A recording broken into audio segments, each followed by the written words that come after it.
Salam kasih untuk Bapak Ibu, saudara-saudari semua, jemaat dan simpatisan GKI Kalideres. Saya harap saat ini kita semua dalam keadaan yang baik dan sehat.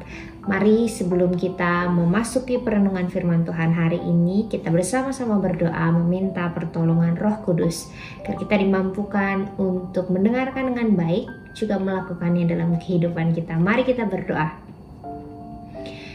Bapa Surgawi, bersyukur untuk kehidupan yang masih Tuhan anugerahkan bagi kami semua. Dan di dalam rasa syukur itu Tuhan, kami ingin mendengarkan sabda-Mu. Kiranya hikmat Allah menolong kami untuk memahami segala sesuatunya dengan baik. Dan hikmat-Mu juga yang mendorong kami untuk mau melakukannya dalam kehidupan kami sehari-hari. Di dalam Kristus Yesus kami berdoa dan memohon. Amin.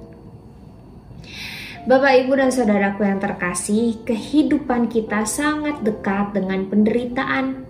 Dan penderitaan menjadi bagian dari kehidupan yang tak terelakkan. Kadang-kadang saking beratnya hidup, saking beratnya penderitaan, seringkali kita menjadi putus asa dan memilih untuk berhenti berjuang. Nah, pertanyaannya adalah sebagai orang-orang Kristen, bagaimana sih seharusnya kita bersikap di tengah penderitaan-penderitaan yang ada?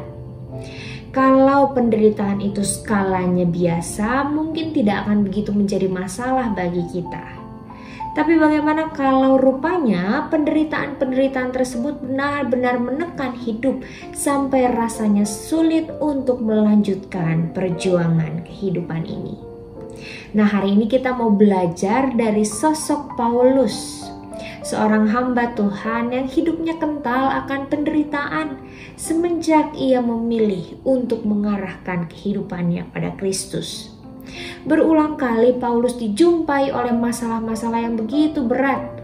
Kalau kita baca dari 2 Korintus 11 ayat 23 sampai 28, kita bisa melihat berbagai macam penderitaan dan kesusahan yang Paulus jumpai dalam upayanya memberitakan firman Tuhan. Berulang kali ia dipenjara, berulang kali ia diperhadapkan pada bahaya dan maut. Ia dilempar batu, ia disesah oleh orang Yahudi, ia berhadapan dengan bahaya-bahaya di dalam perjalanan, ia dikejar oleh musuh, ia diburu untuk dibunuh, dan ada begitu banyak penderitaan-penderitaan lainnya. Kalau kita melihat itu, tentu itu semua adalah penderitaan yang begitu mengerikan yang harus Paulus lalui. Tapi cara Paulus menyikapi penderitaan tentunya mengajarkan kita akan banyak hal. Nah, kita melihat nih gimana respons Paulus dalam menghadapi penderitaan-penderitaan itu. Mari kita membacanya bersama dari 2 Korintus 4 ayat 7 sampai 9. Saya akan membacakannya untuk kita.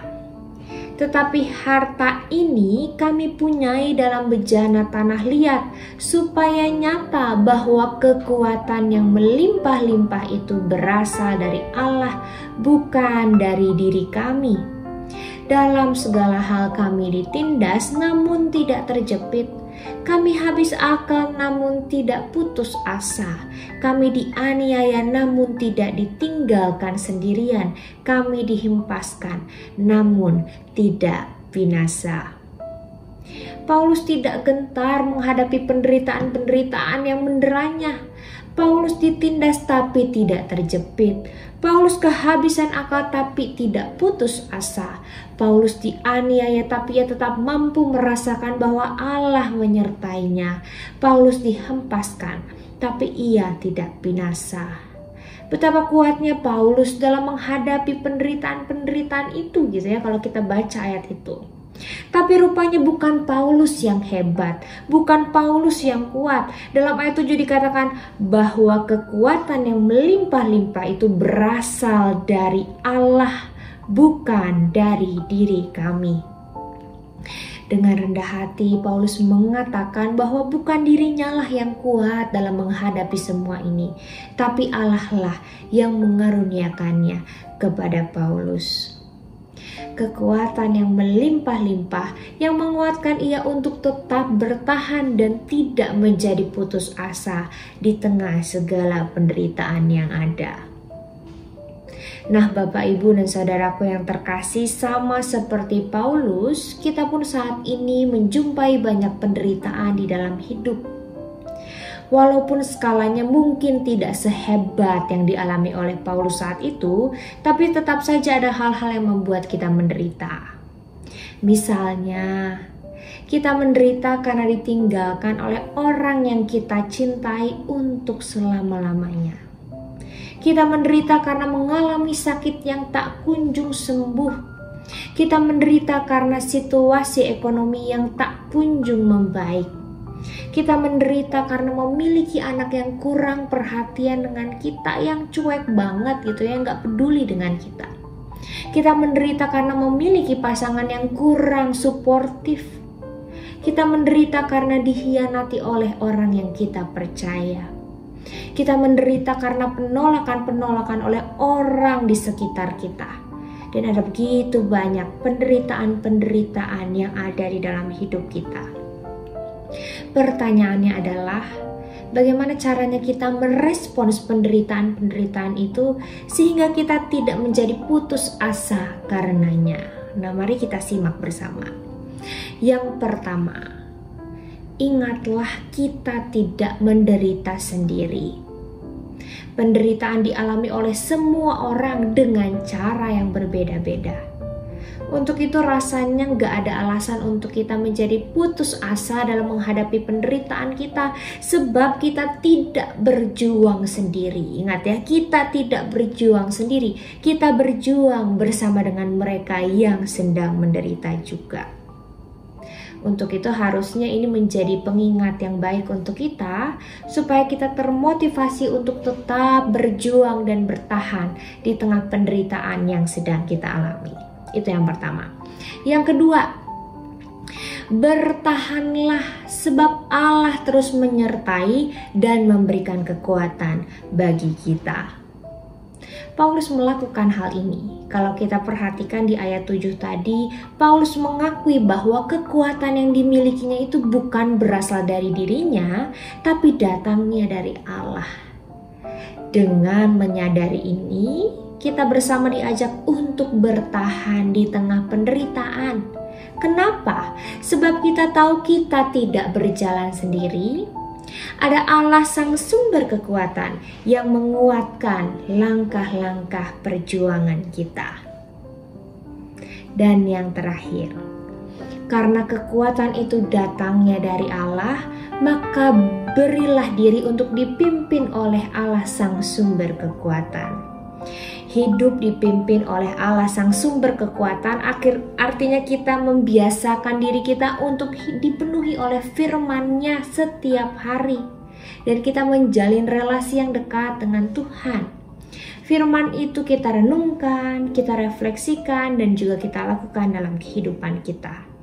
Firman ini menjadi harta yang berharga yang menolong kita untuk terus hidup melekat pada Tuhan dan mengandalkannya. Melalui itu, kita dikuatkan untuk mengarungi penderitaan-penderitaan yang sedang kita alami saat ini.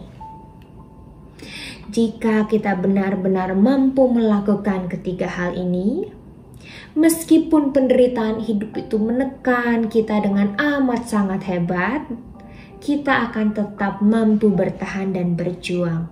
Menjadi seorang pejuang yang meskipun menderita, tapi tidak menjadi putus asa. Sebab kita tahu, mari kita membacanya dalam 1 Korintus 10 ayat 13 dikatakan demikian. Pencobaan-pencobaan yang kamu alami ialah pencobaan-pencobaan biasa yang tidak melebihi kekuatan manusia. Sebab Allah setia dan karena itu Ia tidak akan membiarkan kamu dicobai melampaui kekuatanmu. Pada waktu kamu dicobai, Ia akan memberikan kepadamu jalan keluar sehingga kamu dapat menanggungnya. Kiranya Roh Kudus menolong dan memampukan kita agar sekalipun kita menderita, kita tidak menjadi putus asa. Amin. Tuhan memberkati. Mari kita berdoa. Allah yang baik, kami bersyukur untuk firman-Mu yang menguatkan kami agar sekalipun kami menjumpai berbagai penderitaan dalam hidup, tapi penderitaan itu tidak membuat kami berputus asa, sebab kami tahu kami tidak berjalan sendiri, kami tidak menghadapinya dengan kekuatan kami, tapi kekuatan yang datangnya dari Allah akan terus menguatkan kami dalam melangkah, dalam berjuang di tengah penderitaan-penderitaan kami. Tolong kami Tuhan, mampukan kami Tuhan, agar sekalipun kami menderita, kami tidak menjadi putus asa. Di dalam Kristus Yesus kami berdoa dan memohon. Amin.